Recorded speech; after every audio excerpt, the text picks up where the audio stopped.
ka-chubby, tara guys, ayan, magtatanim ako ng kamote. Ayan, double purpose ito. Yung aking kape, dinala ko na rin dito. At yung aking fertilizer na ginagamit sa aking pagtatanim, ito na lang natira. Wala na, so wala na ako magamit bukas. Pero marami na tayong natanim kasi kahapon at ngayon nagtanim ako. So tara, samahan nyo ako dito guys.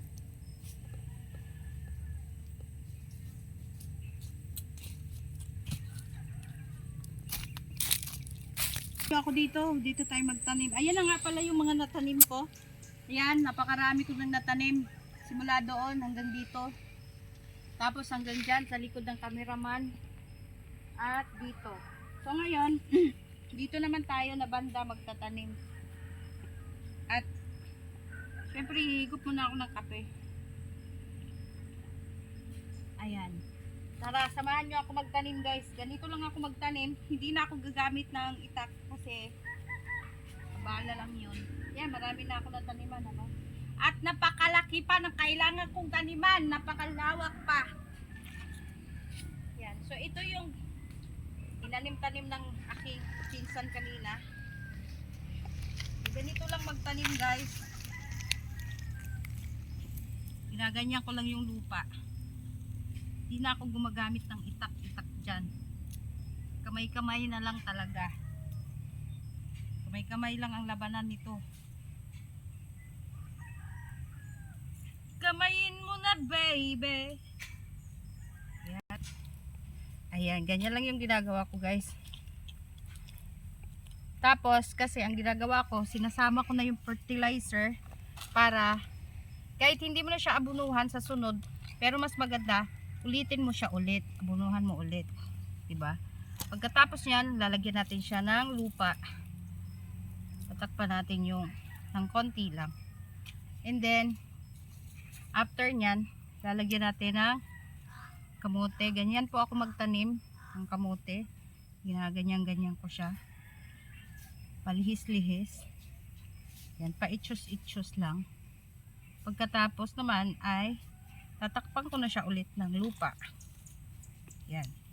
So dahil maraming ugat itong mga ano natin, pero hindi ko na siya masyadong tinanggalan ng ugat dahil napakatagal. Ang ginagawa ko na lang, dinudurog-durog ko lang siya. Para lang, kailangan kasi malambot yung lupa. No, para yung pag maglaman siya, kapag produce siya ng maganda, kakalaman siya ng marami, diba? So ginaganyan-ganyan ko lang, tapos pauumukin ko yung lupa dyan. Napakaraming ugat talaga kasi ilang dekada na ata itong hindi nataniman, ilang taon na hindi siya nataniman. So yan lang. Tapos medyo kita yung pantik ganyan. Para pala mabilis lang, ganito gawin natin. Ganito ginagawa ko guys para mabilis lang. Yan. Ilalagyan ko na yan sila. Kung halimbawa, kung ilang puno ang pwede mong itanim dyan, nilalagyan ko na sila ng apat-apat. Yan. Yan, medyo nalanta na yung ating ano kasi sobrang init na naman. Lalagay natin sila dyan. Apat-apat dyan. Yan. So kahapon at ngayon ito yung ginagawa ko, nagtatanim ako. Hindi pa rin ako tapos. Yan.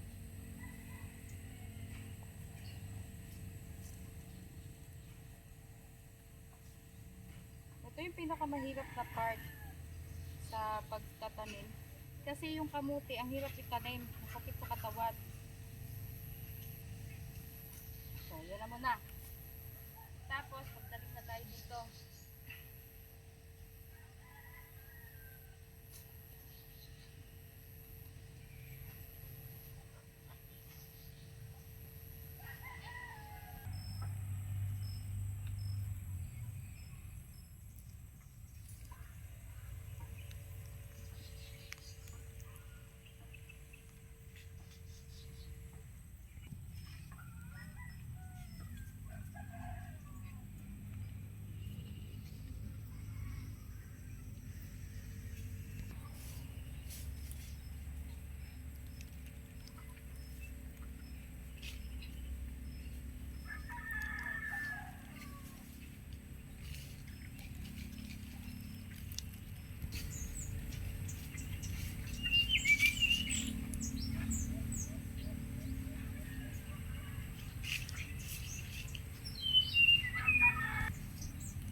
Sayawan na lang natin yung pagod.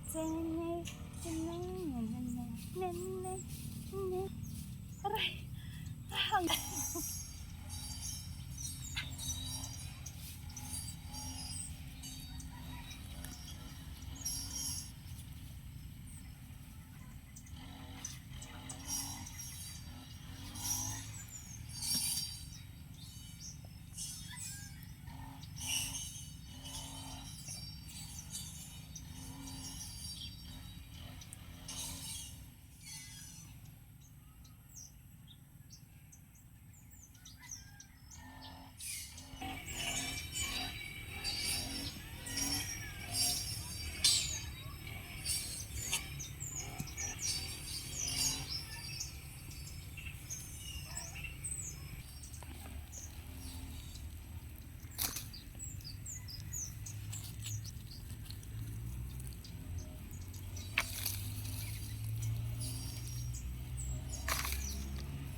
So ayun na guys.